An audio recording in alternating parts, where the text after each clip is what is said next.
Crente. O pecado. Não, tá errado aqui, irmão. É intocável. Sonoplastia hoje, nota 6. Vamos ler certo. O pecado. Não. Tem pentecostal na igreja? Tem pentecostal aqui hoje? Vamos ler igual pentecostal. O pecado intocável da gula. Por que você fez assim, cara? Hoje dói até em mim, tá? Hoje vai doer até em mim. Mas vamos de novo. O pecado intocável da gula. Para quem está acompanhando aqui as mensagens, sabe que nós já trouxemos mensagens sobre alguns pecados poucos conhecidos. Quem é que lembra? Vamos construir essa história. Quem lembra de um pecado, que não pode ser a inveja que foi há 2 semanas atrás? Luxúria, avareza. A avareza ainda não pregou, não. Tá para chegar. Tem avareza na igreja? Ah, não, essa você está pedindo para pregar, né? Aí tem tesoureiro, irmão. O tesoureiro quer que pregue sobre a avareza. Tá sofrendo, filho? Trabalhar a igreja, a liderança é complicado. Quais foram os pecados que a gente já trabalhou aqui, irmãos? Luxúria, bem lembrado, seu nome. Lascívia, idolatria, só 3. Você lembra? Vaidade. Nossa, essa eu nem me lembrava. Vaidade. E hoje vai ser de novo, o pecado intocável da gula. Por que ele é intocável?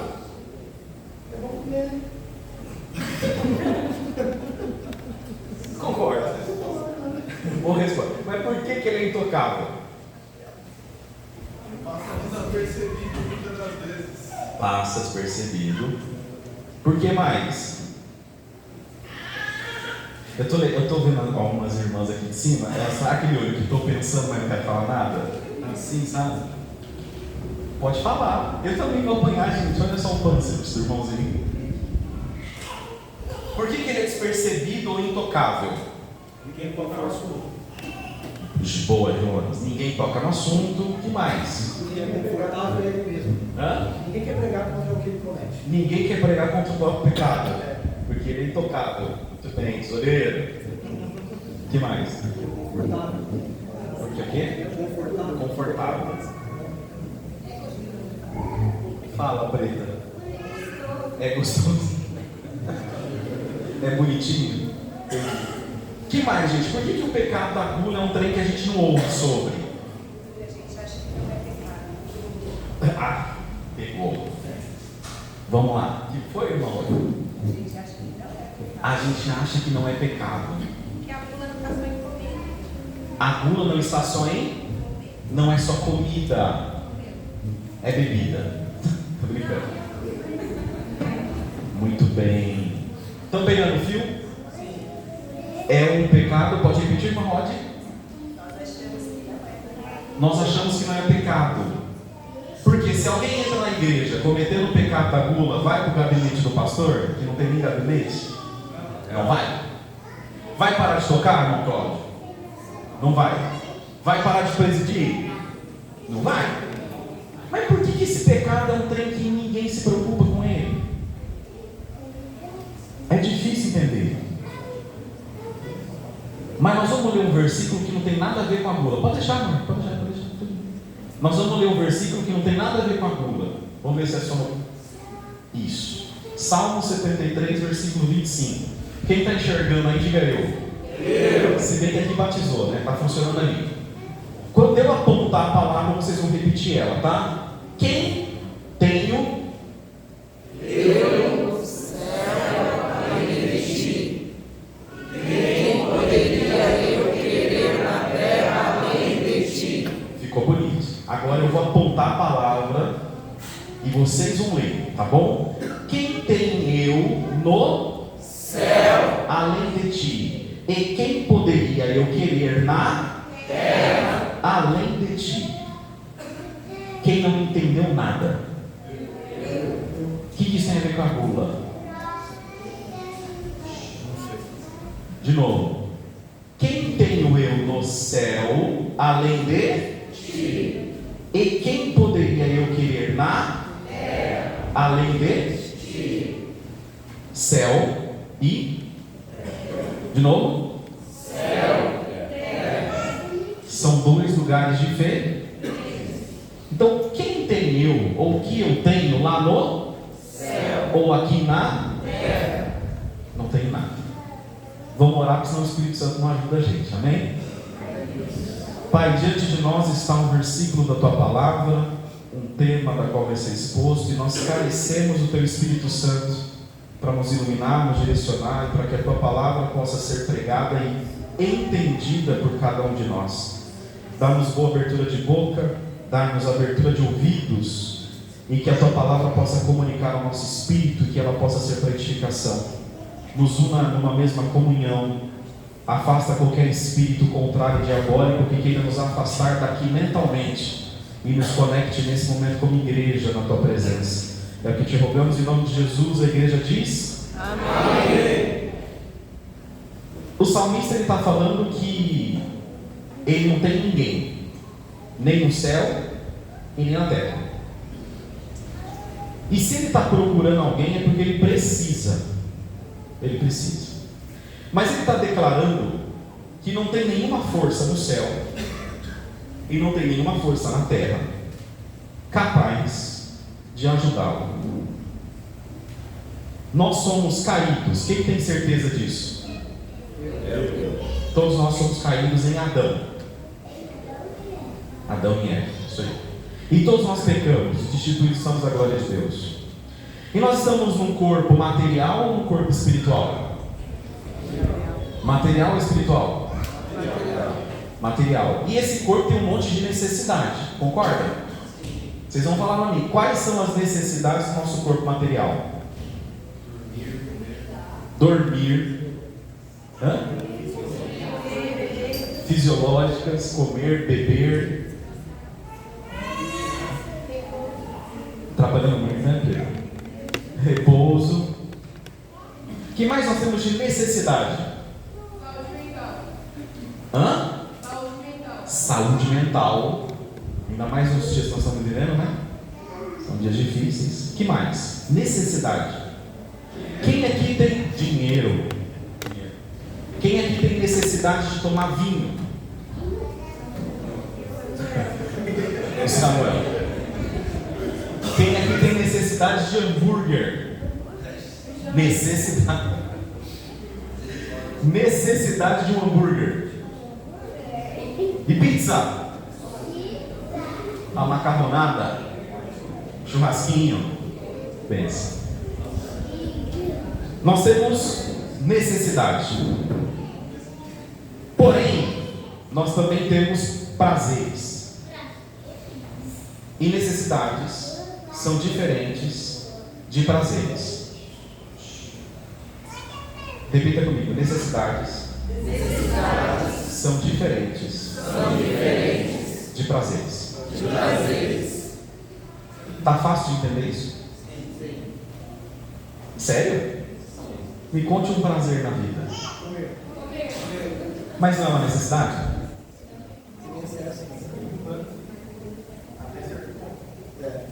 Até certo ponto. Mas peraí, vocês estão falando que uma necessidade pode ser um? E um prazer pode ser uma? Tá fácil para entender a palavra ou não? Me repita, por favor, outro prazer na vida. Dormir é um prazer. E existem centenas de prazeres nessa vida. O vinho pode ser um prazer? Pode ser. O exercício físico pode ser um prazer? Para alguns, talvez sim. Para outros, talvez não. Agora eu quero que vocês mentalizem comigo. Eu estou morrendo de sede. Eu estou morrendo de sede. Eu estou com muita ou pouca sede? Muita. E aí eu vejo que a irmã Dani lá atrás, ela encheu um copinho de água. Quem que encheu o copinho de água? A Dani. E ela fala assim: Pastor Bruno, o senhor quer esse copo com água? Eu vou querer muito ou pouco? Muito. Porque eu tenho. Aí eu tomei o primeiro copo. Minha sede passou? Aí ela me serve o segundo copo. Minha sede passou? Sim ou não?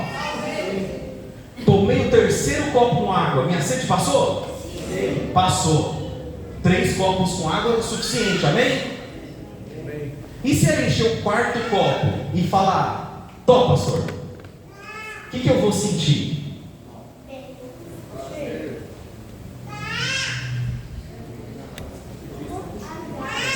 A necessidade, ela é saciada quando eu adquiro a possibilidade,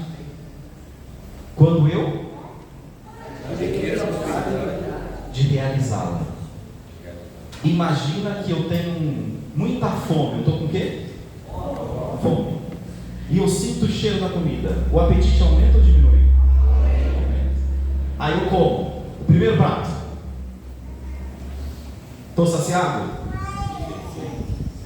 Aí a minha mãe vai e força o segundo pratinho. Eu como.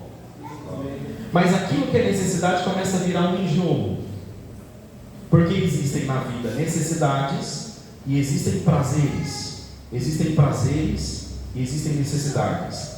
Alguns comem pelo prazer, outros apenas pela necessidade. Estão me acompanhando, sim ou não? Sim. Só que não é só a comida. Você agora vai refletir com você mesmo. O que para mim é um prazer que eu tenho que ter toda vez, e que isso acaba me dominando. Agora, o cozinheiro, ele sente cheiro de comida toda hora? Sim. Sim ou não? Sim. No dia que ele está trabalhando, na hora que ele está trabalhando, ele está sentindo o cheiro da comida o tempo todo. O tempo todo. Ele enjoa ou é necessário ele sentir o cheiro? É necessário. Porque nesse caso não é necessidade nem prazer, é trabalho associado a uma necessidade. Quem que sabe o que é sommelier? Levanta a mão, diga eu aí. O que o sommelier faz? É o tempo todo o quê?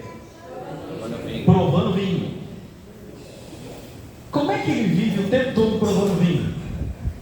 É por... Mas se você provasse 5 garrafas de vinho, você ia ter o mesmo prazer que o sommelier? Não. Se você sentisse cheiro de comida o dia inteiro, você teria o mesmo prazer que o cozinheiro? Não. Quem é que gosta de perfume? Quem tem necessidade de perfume? Não fala meu marido. Quem tem necessidade de perfume? Poucos. Quem aqui tem prazer com perfume? É prazeroso, né? O marido cheiroso, a esposa cheirosa, o filho cheiroso. É prazeroso. Só que não é uma necessidade, certo? E se não é uma necessidade, provavelmente você vai enjoar rápido. Só que para o perfumista, que tem que ficar sentindo o cheiro de perfume o dia inteiro, para o cozinheiro, a necessidade é o seu prazer. Para o sommelier, a necessidade é o seu prazer. Para o perfumista, a necessidade é o seu prazer. Porque existe o prazer e a... Você come por necessidade ou por prazer? Será? Você bebe por necessidade ou por prazer? Vocês estão conseguindo me acompanhar? Sim ou não? Sim. Lê aqui para mim, por favor, o próximo versículo que o irmão Vitor vai colocar, vai ficar mais fácil. Lê, pode ler. Ainda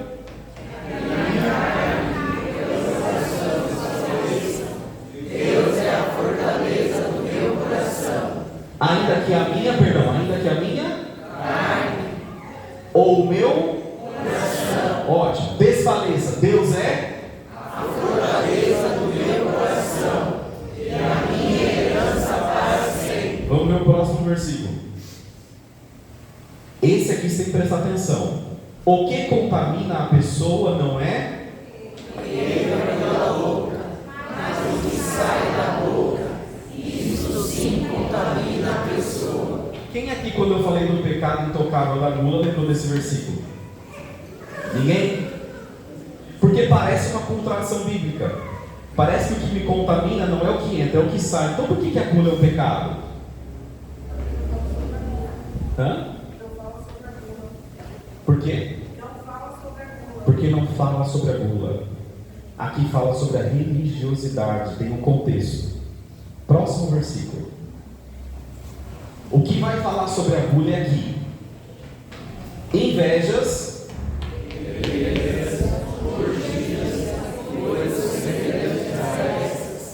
declaro a vocês, como antes já os preveni, que os que praticam tais coisas não herdarão o reino de Deus. Você sabia que a gula está aí no meio desse texto? Que os glutões não herdarão o reino dos céus? Quem aqui sabia? Benção. Irmãos, existem prazeres e necessidades, como eu expliquei. Existem também prazeres que te dominam, prazeres que me dominam. E é quando esses prazeres se tornam necessidade de viver. Eu não vivo sem a bebida, eu não vivo sem a comida. Quando eu estou triste, eu como. Ou quando eu estou triste, eu bebo. Ou quando eu estou triste, eu durmo. Ou quando eu estou triste, eu grito. Esse prazer, ele também pode se tornar uma fuga. Ele também pode se tornar uma fuga. Porque quando você está triste, quando você está sentindo alguma coisa, qual que é a sua ferramenta de escape? É você encontrar algum prazer. Esse prazer pode ser no doce, esse prazer pode ser no sono, esse prazer pode ser na bebida, esse prazer pode ser de inúmeras formas. Você vai buscar um prazer. Mas quem aqui, quando está triste, o seu prazer é meditar na lei do Senhor de dia e de noite? Glória a Deus. De verdade. Glória a Deus. Quem aqui já encontrou de verdade prazer em Cristo? A gula é uma desordem interna. Alguns vão ter problemas de metabolismo, outros vão ter problemas emocionais, não é esse o caso.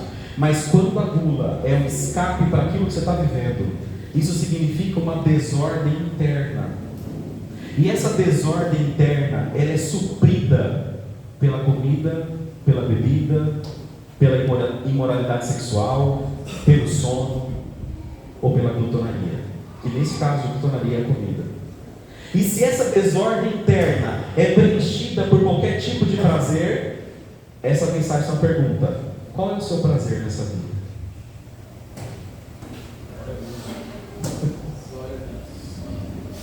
Qual é o seu prazer nessa vida? Adão precisava comer daquela fruta? A gula dele não era pela comida. A gula dele era pelo quê? Pelo conhecimento. De ser igual a Deus. Qual a sua gula? Pesada essa palavra, irmãos? Qual a sua gula? Qual era a gula de Davi? No momento que ele estava ocioso no reino, qual era a gula dele? Aonde estava o prazer de Davi? Estava em Cristo ou na cobiça? Em Cristo ou na cobiça? A glutonaria é um tipo de cegueira que faz com que os seus olhos saiam de Cristo e fiquem no seu ventre. Repita comigo: saia de Cristo e venha para o seu ventre. Saia de Cristo e venha para o seu ventre. Não é Cristo que aplaca a minha tristeza, a minha mágoa, a minha dor. O que aplaca a minha dor é a comida, a bebida ou o prazer demasiado e descontrolado. É quando eu deixo de pensar, quando eu paro de raciocinar, para entender que apenas pelo meu próprio prazer eu serei suprido. Eu ando com o rei na barriga. Eu não respeito o meu próprio corpo. A gula não é o desrespeito com o corpo do outro, como o adultério. A gula é um desrespeito contra o próprio corpo. Pesado, irmãos?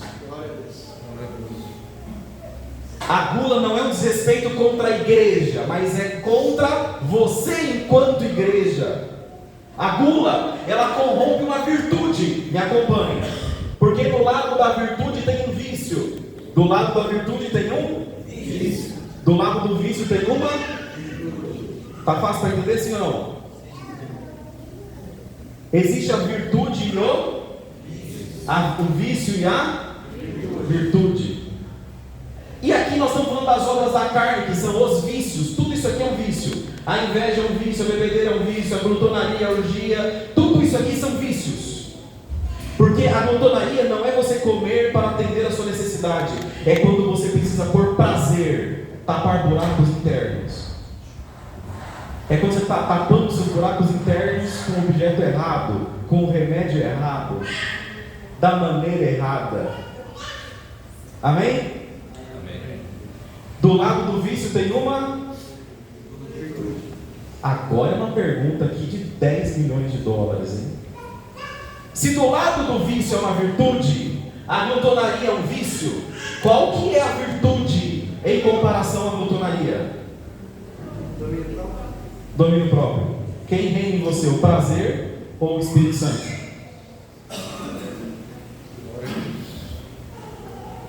O que é manifesto na sua vida? É o Espírito Santo através do domínio próprio? Ou é você com o prazer da gula? Bom, por que é tão difícil nós ouvirmos essa palavra? Porque todos nós temos um prazer que nos domina. O teólogo pode ter um prazer na sua própria teologia, pode ser um glutão com a sua própria teologia. A comida é o menor dos problemas. Porque a glutonaria, ela habita na desordem da minha alma, na desordem dos meus sentimentos, no desequilíbrio das minhas emoções. O pecado da gula não é um pecado pelo alimento ingerido, mas pela desordem que muitas vezes me leva para o prazer imoderado. É que quando eu vivo pelo meu próprio, volta no primeiro versículo, por favor. Quando eu vivo pelo meu próprio prazer. E quando eu vivo pelo meu próprio prazer, eu estou deixando de viver por Cristo. Todas as igrejas vivem por Cristo? Todos os membros de igreja vivem por Cristo? Quando Davi fala, quem tem o eu no céu? Não tem nada no céu que me dá pra? Não tem nada no céu que não me dá pra? Além de ti. E quem poderia eu querer na? Não tem nada na terra que me dá prazer. Nessa semana, quanto tempo você orou?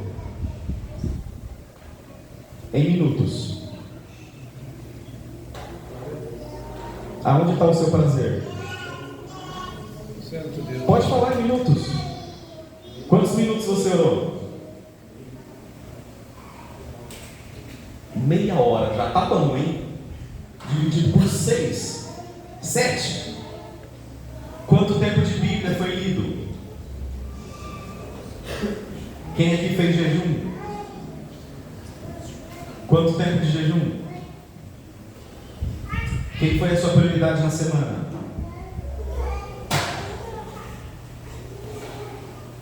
Quem foi a prioridade na semana?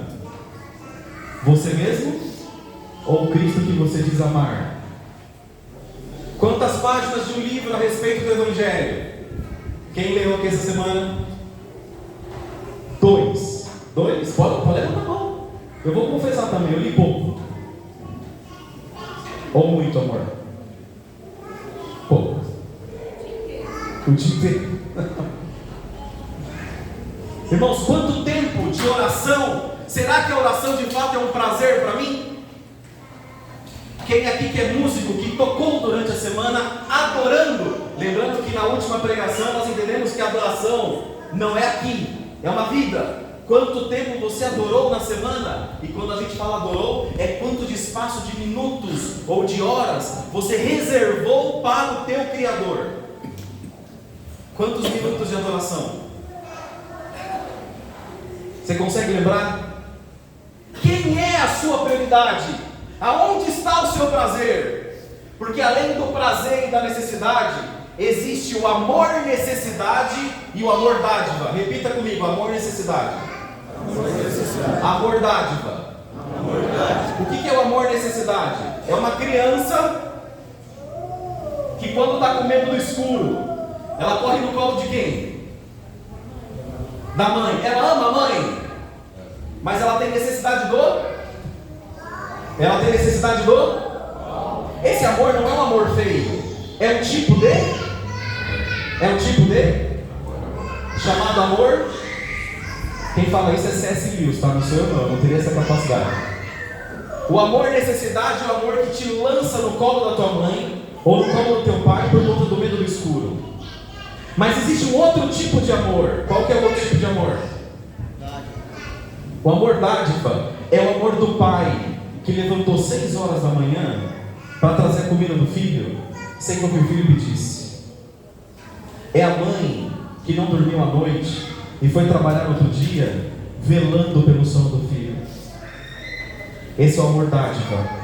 É quando nós recebemos um amor que nós não merecemos. Que tipo de amor nós damos para Deus? É o amor necessidade ou é o amor dádiva? Pode falar. É o amor dádiva ou é o amor necessidade? Se você ficar com pouco dinheiro, você corre atrás de Deus, sim ou não?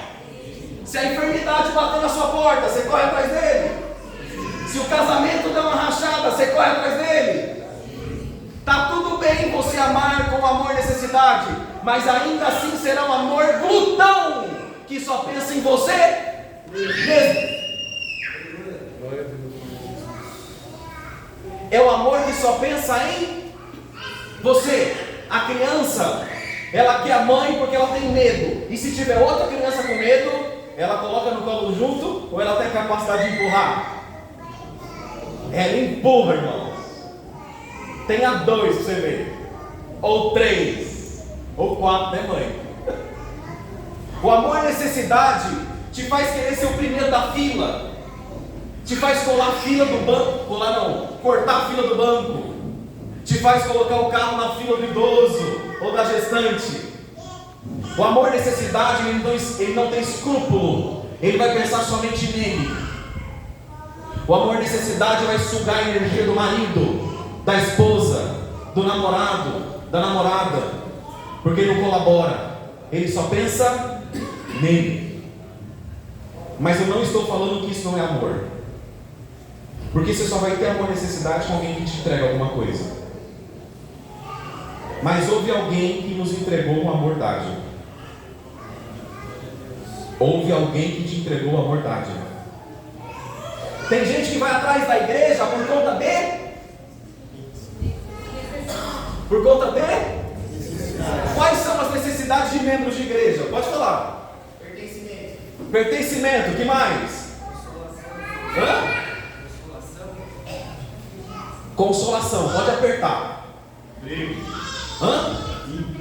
Emprego. Eu estou na igreja por conta do? E por conta do emprego na igreja eu passo por cima de qualquer. O que mais tem amor e necessidade dentro de igreja? Posição, saúde, que mais? Casamento, que mais? Amizade, que mais? Ego. Estrutura para filho. Estrutura para jovens. Estrutura para casais. Telão de LED. Isso é uma bênção ter. Eu tenho esse amor necessidade. Mas se o propósito for esse, é um amor infantil, é uma gula no seu próprio prazer. A gula é comida. Nós estamos ampliando a gula, amém? Agora, quem nos entregou a amor dádiva? A pergunta que eu estou fazendo aqui é: você merecia esse amor? Não. Eu merecia? Não. E o que nós aprendemos com esse amor? Se eu não amar o irmão do meu lado, eu não sou capaz de amar a Deus. Se eu não conseguir me amar, eu não amarei o irmão do meu lado. E a bula é você querendo se autodestruir. Você acha que você está tendo prazer e consolo, mas o que você quer mesmo é te autodestruir. Você está se destruindo. Você se destrói com o próprio prazer. E o seu prazer ainda não é Cristo. Mas queira Deus que o Espírito Santo hoje possa te encher de prazer em Deus, e na sua lei você meditar de dia e de noite. Porque o salmista perguntou: quem tem eu no céu ou na terra que supre as minhas necessidades? Ele falou isso. Vamos repetir? Quem tenho eu no céu além de? E quem? Eu somente te desejo. O salmista está falando o que ele precisa? Alguns versículos para frente, alguns versículos para trás, sim. Mas nesse versículo ele tem um choque com a realidade. E qual que é a realidade? Eu só preciso de ti. A comida, ela é para sustentar o corpo, não para sustentar o prazer. Quando a gente olha, irmãos, a nossa própria vida na graça, no Evangelho, a gente começa a caminhar e falando: eu não sou crente, cara. O que nós aprendemos durante a vida dentro da igreja? Podem falar. Para que servia a igreja?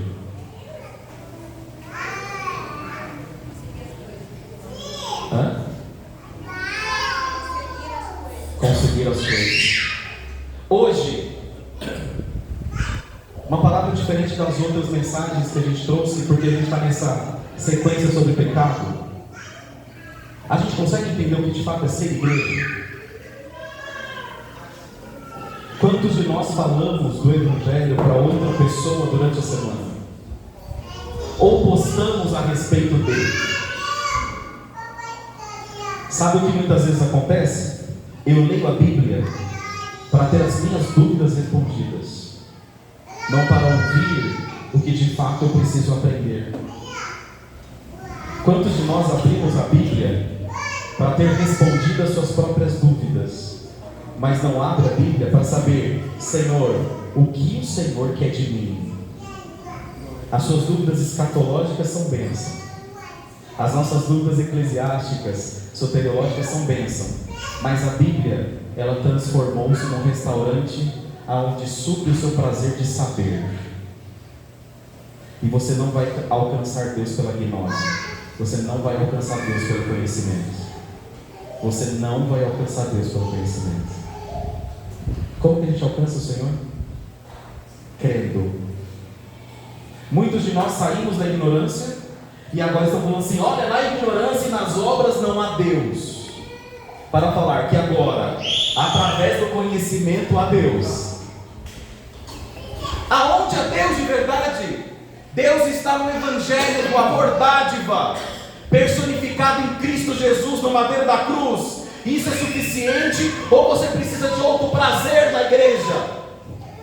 Ou o seu ventre, a sua barriga virou um rei, e nesse rei tem uma coroa, e você precisa alimentar esse rei todos os dias. Está fácil de pegar a palavra, sim, irmãos? Irmãos, nós de fato entendemos que a igreja não é mais o self-service. Quem já entendeu isso? Diga eu. Agora, isso é fácil de entender? Não. Isso é fácil de entender? Não. Por quê?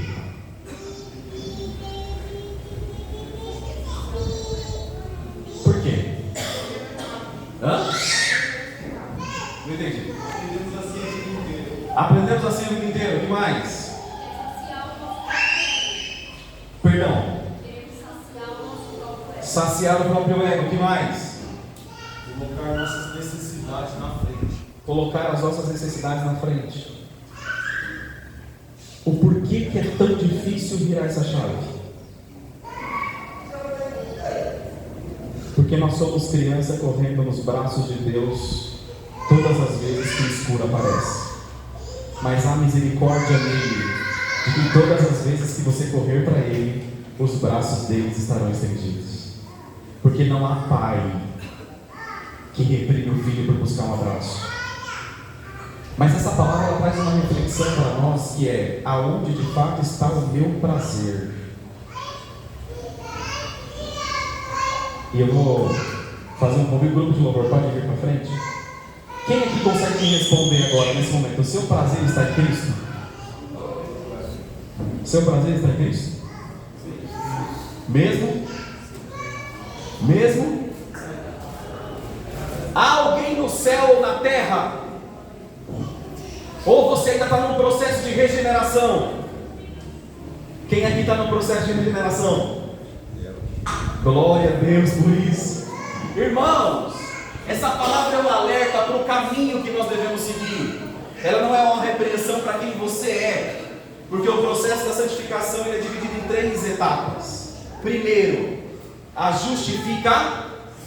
Quem creu aqui em Cristo? Quem creu em Cristo? Quem tem medo de não ser salvo? De não ser salvo? Quem tem certeza que é salvo? Quem tem certeza da salvação? Convicção plena. Mesmo com glutonaria? Tenho. Mesmo pecando? Tenho. Eu sou um salvo. Eu sou um salvo. Você pode gritar para o inferno ouvir: eu sou um salvo. Você pode gritar para o inferno ouvir: eu sou um salvo. Pela graça de Cristo revelada na cruz. O segundo passo da santidade é a regeneração. É o quê? Regeneração. É à medida que eu vou ouvir sobre inveja, eu vou me reconhecer em eu vou me reconhecer. Não é ter medo, eu não sou. Eu não quero que me vejam assim. É de fato, eu sou invejoso. É quando eu ouço sobre a vaidade, eu entendo que eu sou um. Eu sou um. E através da confissão eu falo: Jesus, eu não sabia. Eu não sabia. Mas eu sou vaidoso demais da conta.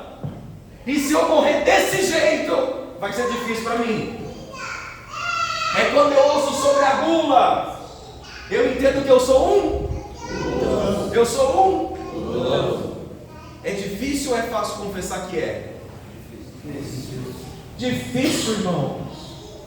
Porque o nosso rei está na nossa barriga. Agora um dia, ou na jornada da vida, quando a gente entender que não tem ninguém no céu e nem na terra. Não, tá ruim isso aqui. Não tem ninguém no céu e ninguém na terra, além de Cristo. Eu vou entender que não tem problema eu confessar quem eu sou, porque eu não estou confessando para alguém que vai me abandonar, para uma igreja que vai me lançar fora, que vai arrancar o instrumento da minha mão, ou vai falar que você está no inferno.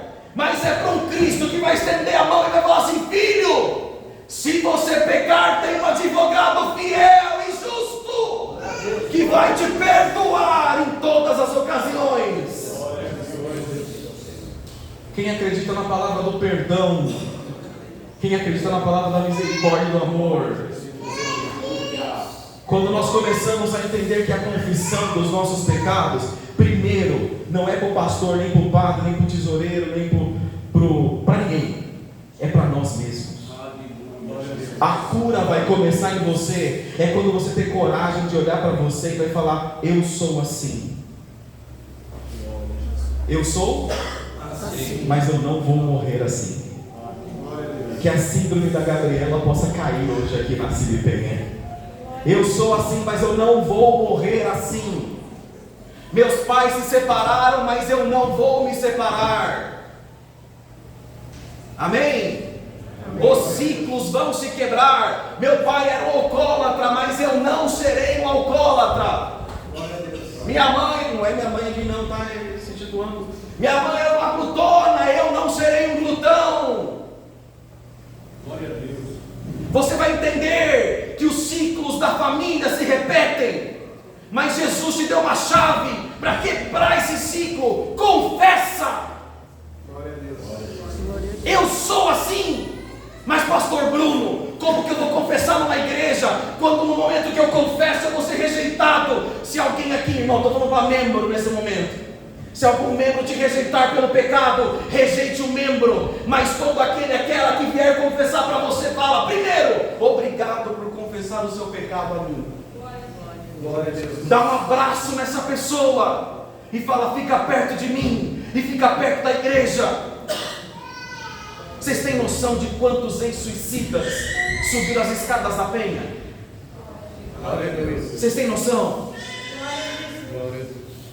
Nós já recebemos aqui 8 famílias com tentativa de suicídio dentro da própria casa. A pessoa não se sente digna, não se sente digno. Pessoas que rejeitam o perdão, porque o perdão tem que vir do Padre. Porque nós não entendemos, irmãos, o que é o amor? Dádiva. Glória a Deus. Nós não entendemos que o nosso rei, a igreja pode ficar de pé, que o nosso rei não está no nosso ventre. Mas quem é o nosso rei? Quem é o seu rei? Quem é seu rei? Quem é seu rei? Você está confessando isso? Eu vou confessar. Meu rei é Jesus e o seu rei. O meu rei é Jesus e o seu rei. O nosso rei é Jesus. Feche teus olhos, vamos agradecer a Deus. Mateus, pode subir aqui. Pai, nós te louvamos por estarmos reunidos como igreja nesta noite. Nós te agradecemos a tua majestade, nós te adoramos, ó Pai. Quebrantados a teus pés, nós confessamos que nós somos pecadores. E nós te agradecemos por ouvir essa dura palavra. Mas nós te rogamos mais uma vez que a tua misericórdia possa se manifestar em nossos corações. E que através dessa mensagem nós possamos sentir não a sua rejeição, mas o teu amor. E que o teu amor possa nos dominar de forma tão completa. E que nós possamos avançar do amor necessidade para o amor dádiva. Um amor que vai te amar independentemente do que tu fizer para nós. Nós estaremos junto de ti no barco balançando. Nós estaremos junto de ti com a tempestade balançando. Porque nós sabemos que tu estarás junto de nós também. Pai, nos dê uma boa semana. E que no domingo que vem, que vai ser um dia muito importante para a Penha, uma votação importante que vai estar aqui, que vai acontecer aqui, que o teu Espírito Santo desde já possa nos guiar em toda justiça e verdade. Nos dê momento de oração, nos dê momento de leitura bíblica. Faça com que alguns de nós entreguem algum jejum essa semana, ou nos dê a oportunidade de falar do teu evangelho para alguém. Mas nós te rogamos, continua nos corrigindo, porque nós te amamos, ó Deus. É o que nós te rogamos e agradecemos em nome de Jesus. A igreja diz amém.